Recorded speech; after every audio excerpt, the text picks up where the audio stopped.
Hello everyone, I am CA Chaitanya Bhavkar and I welcome all of you to the CA Foundation Business Economics classes. So we have already started the chapter 2 unit 3 यानी कि supply and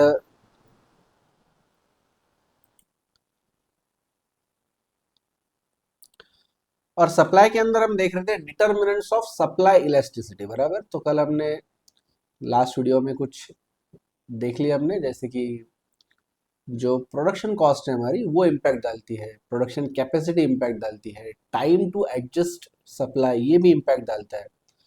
तो हम यहाँ पे basically देख ये रहे हैं कि हमारा जो सप्लाई इलास्टिसिटी है वो ज़्यादा रहेगी या कम रहेगी। यहाँ पे हम सप्लाई के डायरेक्शन के बारे में बात नहीं कर रहे, वो हमने ऑलरेडी तो लॉ ऑफ सप्लाई में देख लिया, राइट, कि प्राइस बढ़ेगा तो सप्लाई पे क्या असर पड़ेगा, प्राइस कम हो गई तो सप्लाई पे क्या असर पड़ेगा, वो हमने ऑलरेडी लॉ ऑफ सप्लाई के अंदर देख लिया हमने। यहाँ पे किसकी बात कर रहे हैं हम? यहाँ पे हम बात कर रहे हैं सप्लाई इलास्टिसिटी की। ज्यादा इम्पैक्ट आएगा या कम इम्पैक्ट आएगा, हाई इम्पैक्ट और लो इम्पैक्ट, राइट। चलो, सो नेक्स्ट चालू करेंगे। अभी तक कितने हो गए हमारे डिटरमिनेंट्स? 4। अभी देखते हैं पांचवा।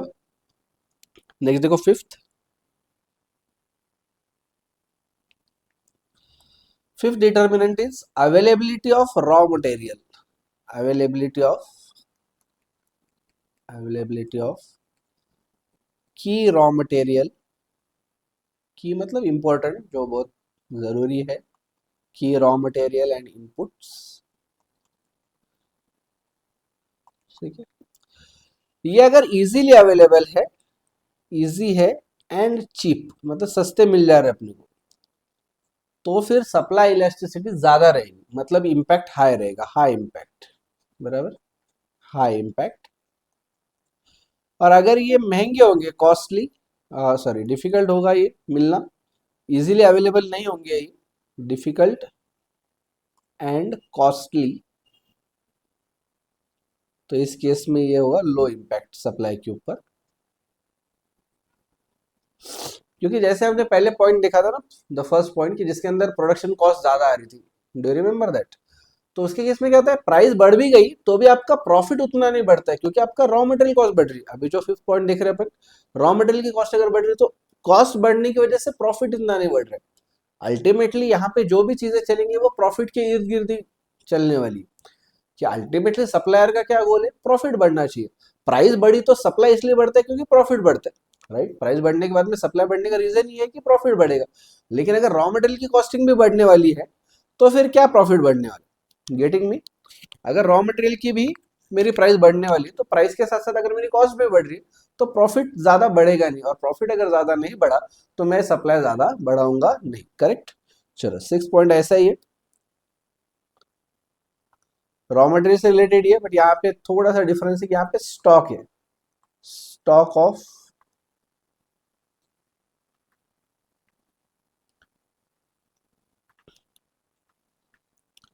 स्टॉक ऑफ रॉ मटेरियल या फिनिश गुड्स या कंपोनेंट्स एटसेट्रा। मान लो मेरा डेयरी का बिजनेस है, ठीक है, डेयरी का बिजनेस है मेरा, मेरे पास कुछ गायज है, कुछ मेरे पास गाय भैंसे वगैरह है। ये सबका मान लो एवरेज रोज का मेरा 100 लीटर दूध बनता है, 100 लीटर्स ऑफ मिल्क बनता है। किसी बंदे ने आके मुझे ऑर्डर दिया कि मुझे चाहिए 1000 लीटर, 1000 लीटर। मैं क्या बोलूंगा उसको, मेरे पास अवेलेबल नहीं, मैं तो सिर्फ 100 लीटर दे सकता हूँ। वो बोल रहा है मुझे आज या कल में नहीं चाहिए, इतना अर्जेंट नहीं है।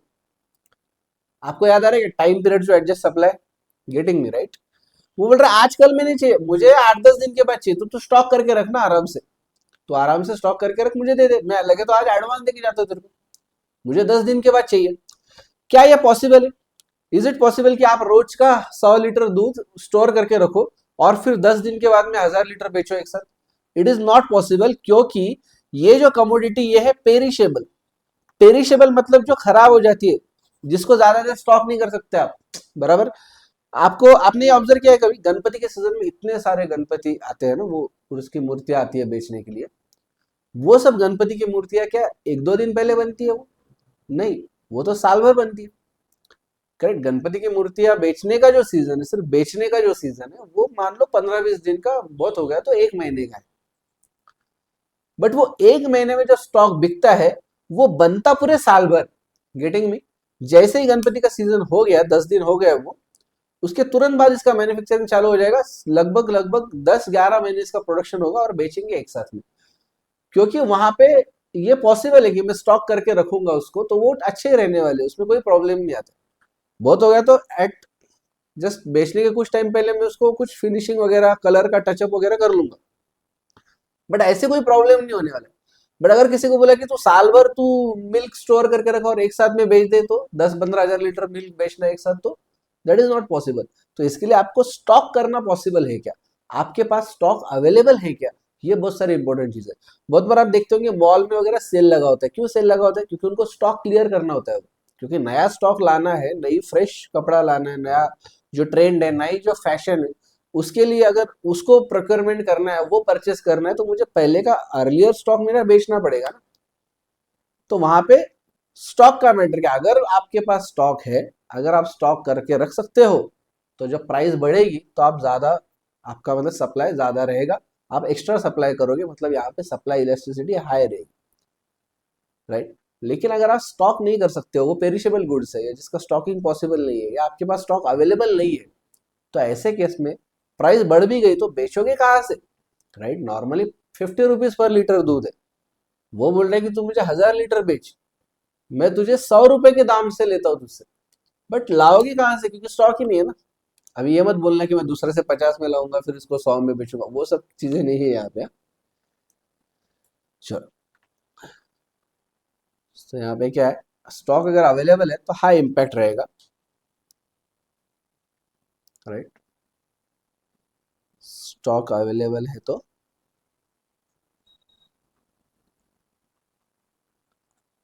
हाई इम्पैक्ट रहेगा,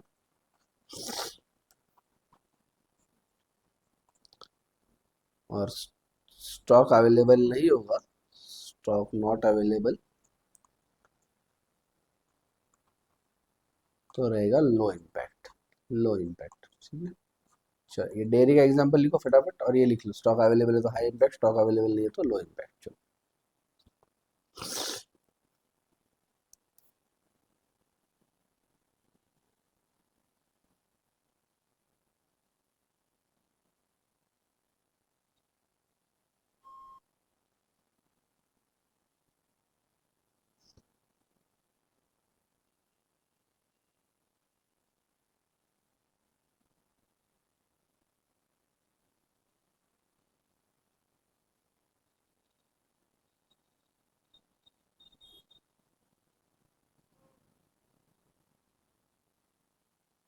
चलो, हो गया।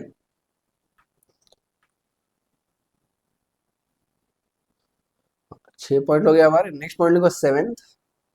Seventh,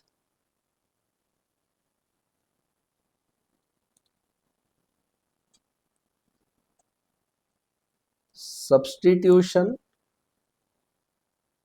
of factors of production.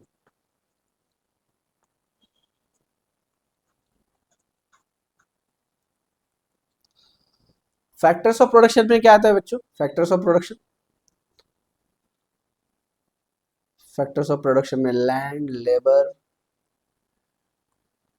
Correct, capital, entrepreneur.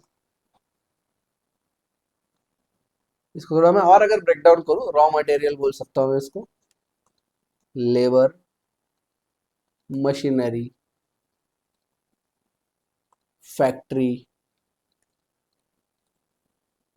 Godown, ये सारी चीज। सब्स्टिट्यूशन की बात क्यों कर रहे हैं यहाँ पे? क्योंकि इनका ये बोलना है यहाँ पे कि भैया अगर आपको जो चीज चाहिए, मान लो लेबर, आपका कोई लेबर छोड़ के चला गया, आपको इजीली दूसरा लेबर लगाते आ रहे हैं, या आपके पास 10 लेबर है, आपको एडिशन करनी है, आप और 5 लेबर इजीली लगा सकते हो, करेक्ट। ये एक सिचुएशन हो गया। दूसरा सिचुएशन ये हो गया कि नया कोई भी बंदा लगाना है तो आपको उसको इंटेंसिवली ट्रेन करना पड़ रहा है, पहले तो ट्रेनिंग में 1-2 महीने जा रहे हैं, तो इसका मतलब उसको हायर करना इतना इजी नहीं है आपके लिए। कोई रॉ मटेरियल जो स्कैर्स है, वो जल्दी नहीं मिलता है, तो वो रॉ मटेरियल मिलना तो मुश्किल है, बट उसको सब्स्टिट्यूट करना पॉसिबल है कि आपको, वो देखना पड़ेगा। जैसे पनीर बनाना है, पनीर बनाने के लिए बेसिक इंग्रेडिएंट मिल्क चाहिए, उसके ऊपर प्रोसेस करके पनीर बनता है। अब मुझे पनीर की एक्स्ट्रा ऑर्डर आ गई, उसके लिए मुझे ज्यादा पैसे मिलने लग गए, मतलब मिलने वाले हैं, तो मुझे बेसिकली मिल्क मेरे पास होना चाहिए। अगर मिल्क नहीं है तो मैं क्या करूंगा? करेक्ट, मैं क्या करूंगा? फिर पनीर बनेगा नहीं, राइट, क्योंकि उसका अल्टरनेटिव नहीं है। करेक्ट, आजकल मार्केट में आ रहे हैं वो केमिकल वगैरह यूज करके, बट वो बाजू में रखो। एकदम लॉयल, एकदम अच्छे तरीके से सोचो कि मैं बहुत एकदम क्या बोल सकते हैं कि मॉरली बहुत अच्छा एथिकल बिजनेस बनूं, तो मैं तो बोलूंगा ठीक है, देखो देखो मेरा मिल्क खत्म हो गया, मिल्क का कोई सब्स्टिट्यूट नहीं है, कि जैसे मिल्क की जगह मैं कोई और चीज यूज कर लूँ उससे पनीर बना लूँ, ये कुछ पॉसिबल नहीं है, तो मैं ये नहीं बना सकता। करेक्ट, तो मेरा सप्लाई हो जाएगा inelastic, there will be low impact on my supply. But वही, ये जो कंस्ट्रक्शन करते हैं ना, उसके लिए रेती लगती है। वो रेती कहाँ से लाते हैं? जो ये होती है रिवर, रिवर साइड में जो जमीन होती है वहीं से वो रेती लाते हैं। अगर वो रेती अवेलेबल नहीं हो रही है तो क्या होता है? अवेलेबल नहीं है तो प्राइसेस बढ़ते हैं, क्योंकि डिमांड बढ़ रही है और सप्लाई कम है, तो इस टाइम में प्राइसेस बढ़ेगी। प्राइसेस बढ़ी तो आपकी इच्छा तो हो जाएगी कि आप रेती प्रोवाइड करो, बट आपको मिल नहीं रही है, आप क्या करें, क्या करें, क्या करें, क्या करें, क्या करें? आपने सोचा रेती की जगह एमआईडीसी की जो ये होती है ना, एमआईडीसी का जो, मतलब एमआईडीसी मालूम है ना आपको, जो फैक्ट्रीज वगैरह होती है वहां पे वेस्टेज निकलता है, तो वहां का जो वेस्टेज है कुछ इसका, वो रेती की जगह यूज किया जा सकता है। अभी एक्चुअल में मुझे एग्जैक्टली उसका नाम याद नहीं आ रहा है, बट वो वहां पे यूज होता है रेती के अल्टरनेटिव में। तो आप क्या करोगे? रेती नहीं मिल रही तो एमआईडीसी का सैंड यूज कर लोगे, बराबर, वो यूज करके काम चला लोगे।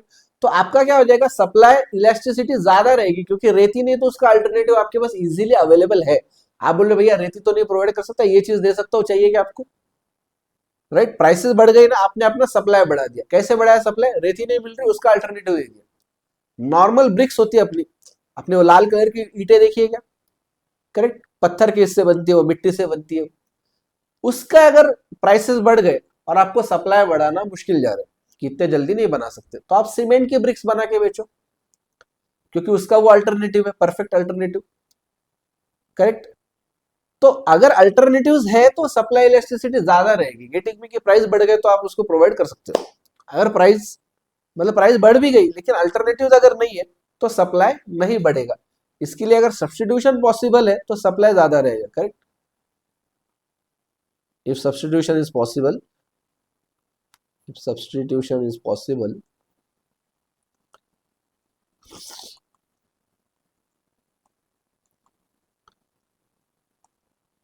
if substitution not possible,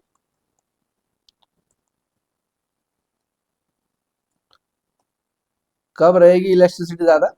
obviously जब सब्स्टिट्यूशन पॉसिबल रहेगा तब इलेक्ट्रिसिटी ज्यादा रहेगी, राइट। तो यहाँ पे रहेगा हाई इम्पैक्ट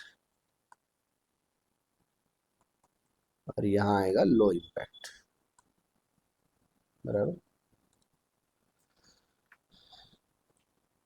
तो किसी भी चीज को आप अगर सब्स्टिट्यूट कर सकते हो तो आपका इलेक्ट्रिसिटी ज्यादा रहेगी। करेक्ट,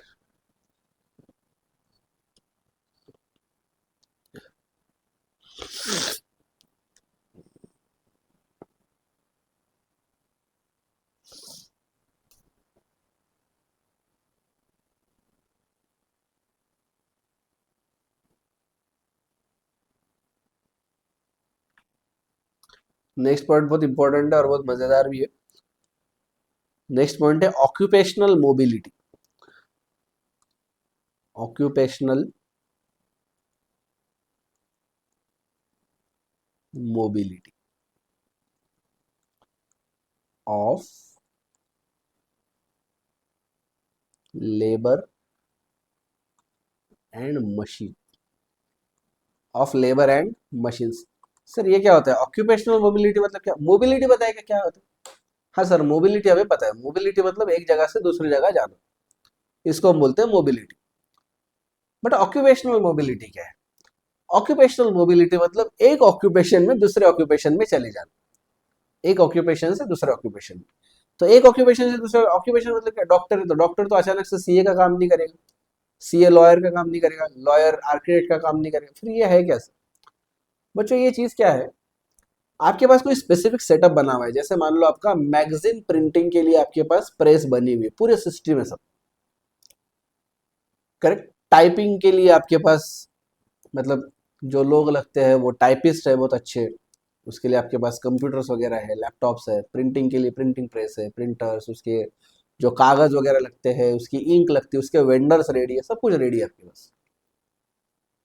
आपके पास अगर मान लो, मतलब मैगजीन्स का जो है वो पूरा सेटअप रेडी है, आपके पास अगर कोई शादी के कार्ड छपवाने आ गया, मुझे बताओ क्या ये सारा का सारा प्रिंटिंग का जो इक्विपमेंट वगैरह है, ये पूरा जो सेटअप है, सिर्फ मैगजीन ही बनाएगा क्या ये आपके कार्ड्स भी बनाने को काम में आएगा क्या? ग्रीटिंग कार्ड्स बोलो या शादी के कार्ड्स बोलो या न्यूज़पेपर्स बोलो या बुक्स बोलो, कुछ भी दूसरा कुछ प्रिंट करने काम में आएगा? हाँ सर, यस जरूर, क्योंकि चीजें तो वही है ना, आप मैगजीन प्रिंट करो या कार्ड्स प्रिंट करो, एक ही बात है, तो यूज कर सकते हो आप। तो इसका मतलब आप मैगजीन्स बनाते बनाते आपको ध्यान में आ गया कि ये जो शादी के कार्ड्स बन रहे हैं, या ये जो ग्रीटिंग कार्ड्स बन रहे हैं, या ये जो न्यूज़पेपर बन रहे हैं, इसको प्रिंट करके दिया तो ज्यादा पैसा आ रहा है, इसकी प्राइसेस बढ़ गई है, तो क्या आपके पास सप्लाई इलेक्ट्रिसिटी ज्यादा रहेगी या कम रहेगी? ऑब्वियसली ज्यादा रहेगी, आप ज्यादा सप्लाई कर पाओगे, क्योंकि same system same setup same factory, same equipment same labour, सब कुछ आपका वही, आप यूज कर सकते हो कार्ड प्रिंटिंग के लिए, आप यूज कर सकते हो न्यूज़पेपर प्रिंटिंग के लिए, तो आप शिफ्ट कर लोगे। आपका वुडन फर्नीचर बनाने का बिजनेस है, आप बेड्स और कबर्ड वगैरह बनाते हो सामने वाले की कस्टमाइज रिक्वायरमेंट के हिसाब से, आपको मान लो किसी ऑनलाइन कंपनी में किसी स्टैंडर्डाइज प्रोडक्ट का ऑर्डर दे दिया कि बोले ये ऐसे टाइप के चेयर्स चाहिए। सेलो कंपनी अभी फाइबर के चेयर्स बनाती है, सेलो कंपनी, उन्होंने बोला कि हम वुडन चेयर्स में भी आ रहे हैं, आप हमें बना के दोगे क्या? मुझे बताओ क्या आपका एग्जिस्टिंग सेटअप ही आप वो सेलो के जो चेयर्स है, स्टैंडर्डाइज चेयर, उसके लिए यूज कर सकते हो क्या? Yes, you can use it, क्योंकि आपका लेबर वुडन पे काम करने के लिए स्पेशलाइज लेबर आपके पास ऑलरेडी है, रॉ मटेरियल आपके पास है, वेंडर्स आपके पास है, आपके पास सब कुछ है। तो आपको अगर चेयर्स बेच के ज्यादा पैसा आने वाला है, तो आप सडनली चेयर्स पे शिफ्ट हो सकते हो, चेयर्स बना सकते हो। इसी को बोला जाता है ऑक्यूपेशनल मोबिलिटी, ऑक्यूपेशनल मोबिलिटी। तो इसका मतलब लिख लो यहाँ पे सबसे पहले, ऑक्यूपेशनल मोबिलिटी। ऑक्यूपेशनल मोबिलिटी मतलब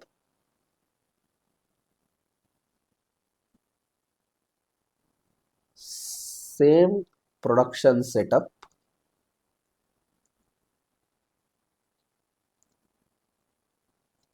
is capable of producing other goods, जैसे example low, printing press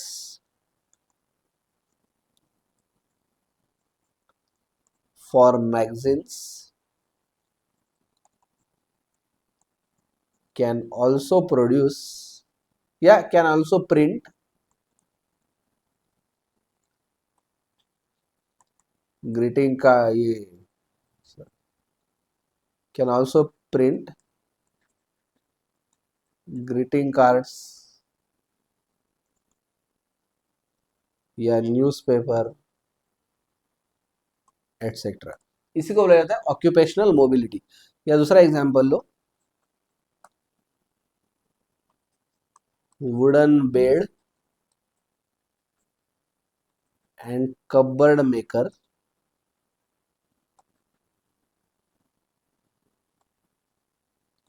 can easily manufacture chairs as well, chairs as well। तो इसी को बोला जाता है ऑक्यूपेशनल मोबिलिटी। लेकिन अगर आपने किसी सीए को बोल दिया कि मुझे इंटीरियर का डिजाइन करके दो, इंटीरियर का डिजाइन करके दो, दिस इज नॉट पॉसिबल। सो यहाँ पे ऑक्यूपेशनल मोबिलिटी नहीं है। किसी डॉक्टर को बोल दिया कि भैया आप मेरा आईटीआर इनकम टैक्स रिटर्न भर के दो, not possible, this is not an occupational mobility. तो इसलिए आईटीआर की प्राइसेस कितने भी बढ़ने दो, एक एग्जांपल के लिए मान लेते कि नॉर्मल समझो प्राइसेस 1000 रुपए, तो वो 10,000 भी होने दो, लेकिन डॉक्टर आईटीआर नहीं भर सकता। इंटीरियर डिजाइनिंग के चार्जेस मान लो ₹20 पर स्क्वायर फुट है, ये चार्जेस बढ़ के ₹100 पर स्क्वायर फुट होने दो, लेकिन एक चार्टर्ड अकाउंटेंट जाके इंटीरियर डिजाइनिंग नहीं कर सकता। यहाँ पे ऑक्यूपेशनल मोबिलिटी नहीं है। समझ आ गया आपको? तो ऑक्यूपेशनल मोबिलिटी अगर है तो there will be an high impact. अरे ऑब्वियस है ना कि प्राइसेस बढ़ गए तो मैं सप्लाई बढ़ा दूंगा ना, क्योंकि मेरे एग्जिस्टिंग सेटअप के साथ में मैं वो चीज बना सकता हूँ। लेकिन अगर मेरे पास ऑक्यूपेशनल मोबिलिटी नहीं है, मतलब मैं वो अल्टरनेटिव प्रोडक्ट नहीं बना सकता, तो फिर मेरे पास सप्लाई इलास्टिसिटी कम रहेगी, राइट? तो इसके लिए ऑक्यूपेशनल मोबिलिटी अगर है, लिख लो नीचे, ऑक्यूपेशनल मोबिलिटी अगर है तो हाई इंपैक्ट, तो रहेगा हाई इंपैक्ट। और ऑक्यूपेशनल मोबिलिटी अगर नहीं है, मोबिलिटी अगर नहीं है तो इसको बोलेंगे लो इंपैक्ट।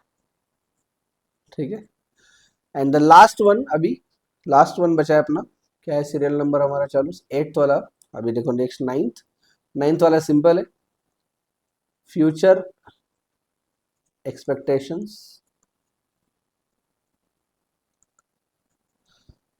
क्या होगा बताओ फ्यूचर एक्सपेक्टेशन, आप ही बताओ।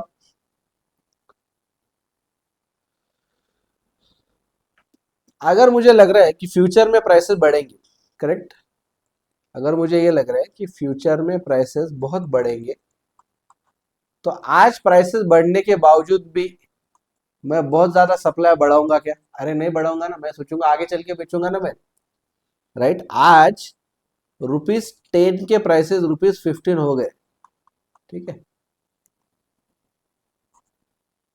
₹10 के प्राइसेस ₹15 हो गए। ये है पास्ट मेरा, ये है प्रेजेंट। लेकिन मुझे लगता है कि ₹25 होने वाले हैं चल के, आगे चल के। ये मेरा फ्यूचर एक्सपेक्टेशन है, करेक्ट, ये मेरा फ्यूचर एक्सपेक्टेशन है कि ₹25 होगा। तो फिर भी ये 10 का 15 जाने के बावजूद मैं सप्लाई नहीं बढ़ाऊंगा ज्यादा, क्योंकि मुझे लग रहा है कि मैं ₹25 होने के बाद में बेचूंगा ना, मैं ज्यादा प्रॉफिट, किसी को भी ज्यादा प्रॉफिट चाहिए अल्टीमेटली। मैं बोला ना, कोई भी पॉइंट ले लो, ये सब चीजें प्रॉफिट के इर्द गिर्द ही चलने वाली है। इसको चाहिए ज्यादा प्रॉफिट, ये बोल रहा ठीक है ₹10 का 15 हो गया, मेरा ₹5 से प्रॉफिट बढ़ गया, लेकिन मैं और अगर रुक जाता हूं तो मेरा प्रॉफिट और ₹10 से बढ़ जाएगा। मतलब इनिशियली ₹10 के कंपैरिजन में मेरा प्रॉफिट ₹15 बढ़ जाएगा, सीधा सीधा ₹25 बेच पाऊंगा मैं। तो इसके लिए मैं आज सप्लाई ज्यादा नहीं बढ़ाऊंगा। लेकिन इसी की जगह अगर मुझे लगता है कि फ्यूचर प्राइसेस गिरने वाले हैं, मुझे लगता है फ्यूचर में प्राइसेस गिरने वाले, ऐसा मुझे लगता है, तो there will be an very high impact. मैं सोचूंगा कि सारा का सारा आज बेच दो और खत्म कर दो इसको, करेक्ट, क्योंकि प्राइसेस गिरने वाले तो प्रॉफिट कम हो जाएगा, करेक्ट। चलो सब हो गया। तो सबसे फर्स्ट पॉइंट से आओ, पन्ने पलटाओ, चलो तो फर्स्ट पॉइंट पे आओ सब लोग।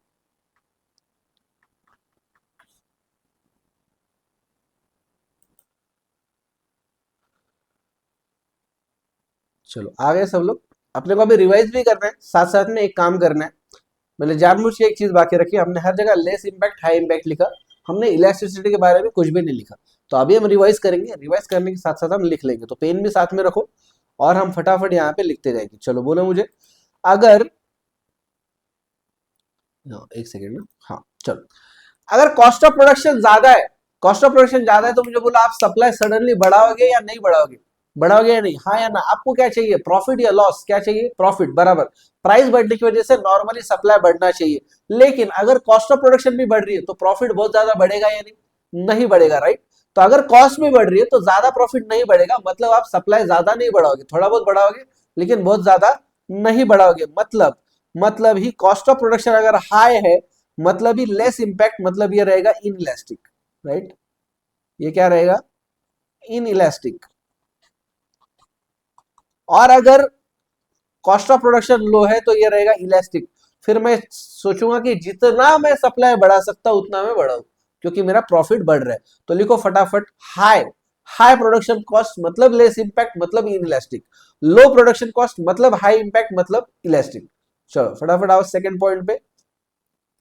नेक्स्ट पॉइंट हमारा time period to adjust supply. अगर आपके पास टाइम पीरियड ज्यादा अवेलेबल है, तो there will be high impact, मतलब ही the supply will be elastic, आप सप्लाई बढ़ा दोगे क्योंकि आपके पास ज्यादा टाइम अवेलेबल है, आप आपका प्रोडक्शन कैपेसिटी बढ़ा दोगे, आप बाकी सारी वो चीजें कर लोगे, रॉ मटेरियल एक्स्ट्रा परचेस कर लोगे, सब कुछ वो चीजें करोगे ताकि आप सप्लाई ज्यादा बढ़ा सको क्योंकि आपके पास एक्स्ट्रा टाइम अवेलेबल है। अगर आपके पास बहुत ही कम समय अवेलेबल है, आप प्रोडक्शन कैपेसिटी नहीं बढ़ा सकते, एक्स्ट्रा रॉ मटेरियल नहीं परचेस कर सकते, ट्रांसपोर्टेशन पैकेजिंग ये सब की अगर आप व्यवस्था नहीं कर सकते, तो आपका सप्लाई रहेगा इन इलास्टिक क्योंकि प्राइसेस बढ़ने के बावजूद आप बहुत ज्यादा सप्लाई नहीं कर पाओगे क्योंकि आपके पास ये सब की प्रोविजन करने के लिए एम्पल टाइम नहीं है, अवेलेबल टाइम नहीं है। कॉम्पिटिटिव मार्केट है, कॉम्पिटिटिव मार्केट मतलब इलास्टिक, यहां पे लिख लो इलास्टिक। और अगर मोनोपोलिस्टिक मार्केट है, मोनोपोली वगैरह है, तो फिर इन इलास्टिक, इन इलास्टिक, बराबर। चलो नेक्स्ट लिखो प्रोडक्शन कैपेसिटी। मैं सडनली प्रोडक्शन कैपेसिटी नहीं बढ़ा सकता, मतलब प्रोडक्शन कैपेसिटी अगर मैं नहीं बढ़ा सकता तो मुझे देखना पड़ेगा कि मेरी एग्जिस्टिंग प्रोडक्शन कैपेसिटी में मैं कितना प्रोड्यूस कर रहा हूं, मैं कितना बढ़ा सकता हूं। तो मैं अगर मेरी existing production capacity fully utilise नहीं कर रहा हूं तो मैं एडिशनल प्रोडक्शन आराम से कर सकता हूं। जैसे कि हमारे एग्जांपल में अगर मेरा प्रोडक्शन कैपेसिटी 1000 का है तो फर्म बी जो है वो सिर्फ 600 यूनिट बना रही है, तो उसको और 400 यूनिट बनाना बड़ा ही आसान है, तो वो सप्लाई बढ़ा देंगे, सप्लाई बढ़ा देंगे मतलब हाई इम्पैक्ट, हाई इम्पैक्ट मतलब supply will be more elastic क्योंकि आप वो सडनली बढ़ा दोगे। लेकिन फर्म ए जो है वो 1000 की प्रोडक्शन कैपेसिटी है, वो उसमें से 900 यूनिट्स का प्रोडक्शन ऑलरेडी कर रहे हैं, तो वो कितना प्रोडक्शन बढ़ा सकते हैं बच्चों, वो सिर्फ 100 यूनिट्स का प्रोडक्शन बढ़ा सकते हैं, वो बहुत ज्यादा प्रोडक्शन नहीं बढ़ा पाएंगे with the existing production capacity. इसके लिए अगर प्रोडक्शन कैपेसिटी अगर फुल्ली यूटिलाइज कर रहे हो आप तो फिर आपका सप्लाई होगा इन इलास्टिक, और अगर आप प्रोडक्शन कैपेसिटी फुल्ली यूटिलाइज नहीं कर रहे हो तो फिर आपका सप्लाई होगा इलास्टिक, राइट। तो नेक्स्ट देखो availability of raw material inputs, अगर ये इजीली अवेलेबल है तो सप्लाई बढ़ा दोगे ना आप, सिंपल है। इजीली अगर अवेलेबल है तो आप क्या करोगे, सप्लाई बढ़ा दोगे मतलब इलास्टिक होगा। अगर इजीली अवेलेबल नहीं होगे तो फिर इन इलास्टिक होगा क्योंकि फिर आपके लिए सप्लाई बढ़ाना बड़ा ही मुश्किल बात हो जाएगी आपके लिए, राइट। स्टॉक, अगर आप स्टॉक करके रख सकते हो तो फिर ये इलास्टिक होगा, अगर आप स्टॉक करके नहीं रख सकते इसको तो फिर ये होगा इन इलास्टिक, इन इलास्टिक, बराबर। चलो नेक्स्ट है substitution of factors of production. अगर सब्स्टिट्यूशन पॉसिबल है तो फिर आपका सप्लाई होगा इलास्टिक, अगर सब्स्टिट्यूशन पॉसिबल नहीं है in that case supply will be in elastic. Occupational mobility, अगर ऑक्यूपेशनल मोबिलिटी है, अगर आप दूसरा प्रोडक्ट बना सकते हो विथ योर एग्जिस्टिंग सेटअप तो फिर ये होगा इलास्टिक। अगर आप एग्जिस्टिंग सेटअप के साथ में नया प्रोडक्ट नहीं बना सकते हो तो फिर आपका सप्लाई होगा इन इलास्टिक, बराबर है। फ्यूचर एक्सपेक्टेशन, अगर आपको लगता है कि आगे चल के प्राइसेस बढ़ने वाली है तो आज का आपका सप्लाई होगा इन इलास्टिक। अगर आपको लगता है कि आगे चल के प्राइसेस गिरने वाले हैं तो आपका आज का सप्लाई होगा इलास्टिक, आप सडनली आपका सप्लाई जो है वो बढ़ा दो। Getting me? चलो समझ आ गया ये। चलो तो फिर इसी के साथ में हमारा डिटर्मिनेंट्स ऑफ सप्लाई भी हो गया। अभी सिर्फ लास्ट पार्ट बचा अपना इक्विलिब्रियम प्राइस। ओके चलो फिर एक बार आओ कंटेंट के पेज पे आओ हमारे। यहाँ पे देखो अभी 3.7 3.8 वगैरह हो गया हमारा, 3.9 भी अभी हमारा हमने कंप्लीट कर दिया। अभी सिर्फ बचा equilibrium price and market equilibrium and social efficiency. Mostly ये एक या बहुत हो गया तो दो वीडियो, मोस्टली एक ही वीडियो में हो जाएगा। ये होने के बाद में फिर अपन क्वेश्चन आंसर सॉल्व करेंगे। ओके एमसीक्यूज वगैरह भी सॉल्व करने वाले अपन, तो प्लीज कंटिन्यू लेक्चर्स। अगर पहले भी कुछ बचा है तो फिर देख लो जल्दी जल्दी, क्योंकि अभी एक दो वीडियोस के बाद में फिर क्वेश्चन आंसर चालू हो जाएंगे। उस टाइम पे आपको खुद को क्वेश्चन के आंसर देते आने चाहिए, तो फिर आपको ध्यान में आएगा कि मुझे ये टॉपिक समझा है या नहीं समझा है, बराबर। चलो मिलते हैं फिर नेक्स्ट वीडियो में, अभी के लिए बाय बाय।